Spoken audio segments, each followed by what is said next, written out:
I try and be good all year round, so I'm not sure why I received this lump of coal of a movie.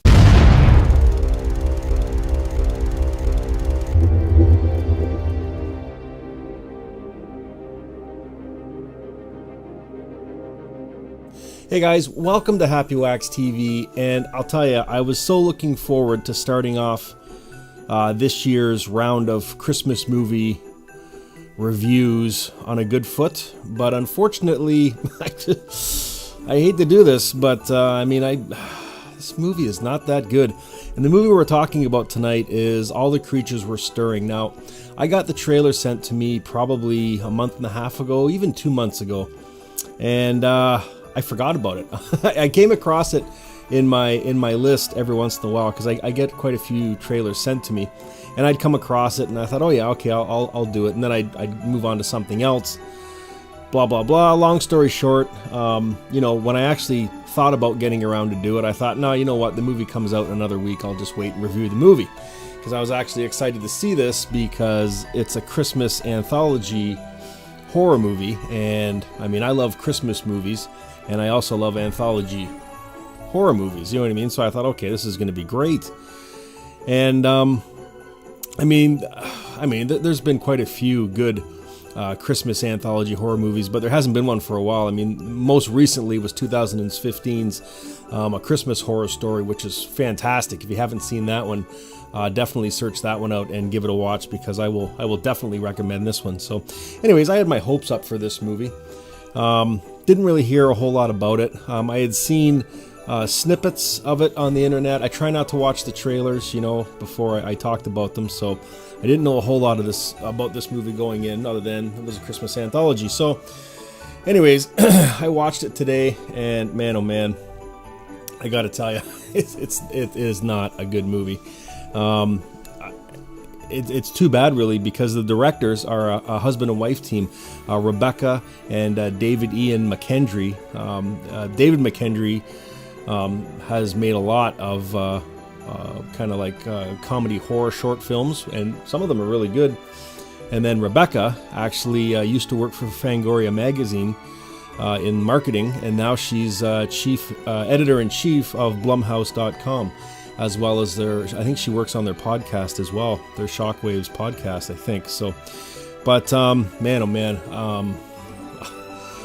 I don't even know where to begin with this movie. I don't want to give spoilers, and I'll try and be very quick. I don't want to drag this one out. So, anyways, there's 1, 2, 3, 4, 5. There's six short stories wrapped around I guess the main premise of the movie, which is All the Creatures Were Stirring, and the main premise is called To All a Good Night, and basically what it is a Max and as is I guess soon-to-be girlfriend or whatever out, Jenna. It's Christmas Eve. They go to he asks her on a date to go to this it's like a local theater, a community theater. And it's kind of cool, actually. I'll tell you, as soon as the movie started and they walked into the theater, I knew we were going to be in for something kind of not very good, just because the acting is very blasé, and I don't know. This is an 80-minute movie, and there's a lot of pauses, like uncomfortable pauses, and you're sitting there watching the screen, going, what are they doing? Is this just improv, and the actors can't think of lines to say? Like it's that kind of movie. So, but it does have some good points. The theater itself looks pretty cool, and so anyways, he invites her to go see these plays, and the premise of the movie is cool because they sit in the theater, and then there's these three actors on the stage, and as they start to act out each individual scene, just the three of them, then it kind of flashes over to like the actual scene. You know what I mean? Like,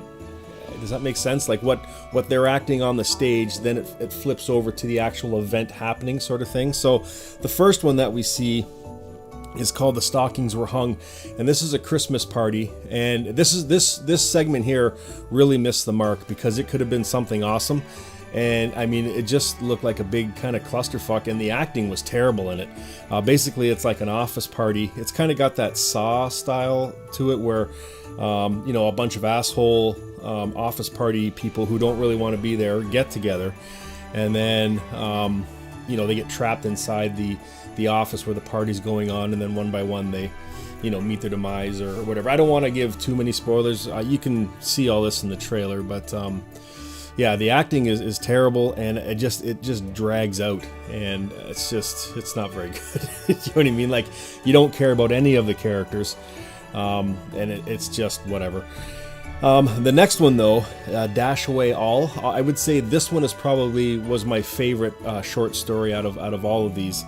It revolves around a guy coming home or finishing up his Christmas shopping, walking back to his car, and then he accidentally locks his keys in his car, and there's this van in the parking lot, and he goes over to the van and asks the you know, the occupants of the van for assistance, and then what happens after that is pretty cool, actually. That was my favorite segment out of this whole movie. If they could have kind of kept that momentum going, because it was short, it was not fast paced, but I mean, it kept moving, and I mean, the creature looked pretty cool, and that was my favorite one. And then the next one is All Through the House, which is kind of like I guess like a modernized type of you know, Christmas Carol, you know, Grinchy guy, doesn't like Christmas sort of thing, ghosts, and I don't want to say too much, but I mean, it just dragged on. But there was one very quick snippet, and it's called Elf TV. When he sits down to watch and he's flipping through the channels, there's one quick little snippet. It's almost like the Cheddar Goblin from Mandy. There's one scene of this elf kind of sitting on the floor looking out, and I mean, the makeup on that elf was fantastic. So if you do happen to watch this, look for that really quick scene. It's only like a 2 or 3 second flash at the TV, but the elf looks fucking cool. I wish they would have done something more with that, but anyway, so that one, I mean, again, missed the mark. I don't want to say too much about it. And then the next one was the next segment was called A Rose, Such a Clatter. I mean, it had such potential to be fucking awesome, and the whole time I was watching it, I was just waiting for something more, and I was like, that's it? You know what I mean? Like, it's kind of like without giving anything away, the movie kind of revolves around a revengeful Rudolph, okay? And that's all I'm going to say. But trust me, you'll get excited about what I just said, but when you watch it, you'll be like, what the fuck that was horrible, you know what I mean? So, and then the last one was really good, called The Twinkling, and the story it told I thought was really cool. And again, I don't want to give spoilers, but the way that one was filmed, and the story behind it, and what these... Again, I don't want to give spoilers, so just watch it. You'll know what I mean. It's like you think it's going to start off one way, and then it kind of has like a really happy ending at the end. So that was cool. And then we go back to the main story with Max and Eva in the movie theater, and the nonsense that goes on there. So I don't know, man. Like, it was just dragged out. Like, it was only 80 minutes, but it felt like 3 hours and 80 minutes. And it's like they gave the actors an idea of how they wanted the scene to be, and then they just, like, they didn't have any lines. They were just making it up as they went along, and there was a lot of jokes that didn't hit the mark, and there was like a lot of awkward pauses, and it's just, I don't know. And the editing, like, I don't want to cut this movie up too bad, because it's certainly not the worst movie I've ever seen, but I mean, come on. Like, the editing in this movie was terrible, okay? I could have done a fucking better job of editing, just to kind of trim it down even more, like even maybe hitting that 75-minute mark, or like there was a lot that could have been snipped out just to kind of keep the pace going. Watch this movie. I'm not saying don't watch this movie. Watch it. You know what I mean? Like, it's like, again, it's only 80 minutes long. Watch it. You might like it. It was very drawn out, and I felt boring. And it's like, obviously it suffers from like a micro budget. There wasn't a ton of movie spent on this film, and that's fine. And this is also the McKendries who directed. It's also their first like kind of full-length movie, so I'll give them that much. Do you know what I mean? Like, I'm not a director, so you know what I mean? Like, obviously I know I couldn't do better than this. Do you know what I mean? But if you've been around for a while and in the positions they're in, I expected a little bit more. So yeah, I don't know. I'm not saying don't watch it, but don't expect anything great. And it's not doing very good either. Like, it's only got like a 55% audience score on Rotten Tomatoes, so I'm not the only one that, you know, didn't enjoy this film. So anyways, guys, the movie's called All the Creatures Are Stirring. Again, I'm not going to tell you not to watch this movie. Absolutely watch it, and you can judge it for yourself. I'm just giving you my opinion. Could have been a little shorter, a little fast-paced, a little more fast-paced, and yeah, there was a lot of good ideas in these short stories. Like, the ideas were killer. They really were, but they just missed the mark. So give it a watch, see what you think. Yeah, and let me know what you think of this one, All the Creatures Are Stirring. It's out now, video on demand, and I'm sure it's on pretty much every platform you want now, so it's not too hard to find. So, and yeah, leave me some comments if you have seen this one, what you thought of it. And yeah, guys, until next time, stay scared. And I got lots more Christmas horror movies review. I'm going to do some old ones and some new ones, and we're going to get Axe in here too, to review some of the classics and stuff like that. So it's yeah, December's going to be chock full of Christmassy horror stuff, so I hope you guys like it. So anyways, guys, that's it. Like I said before, leave me comments, and until next time, stay scared.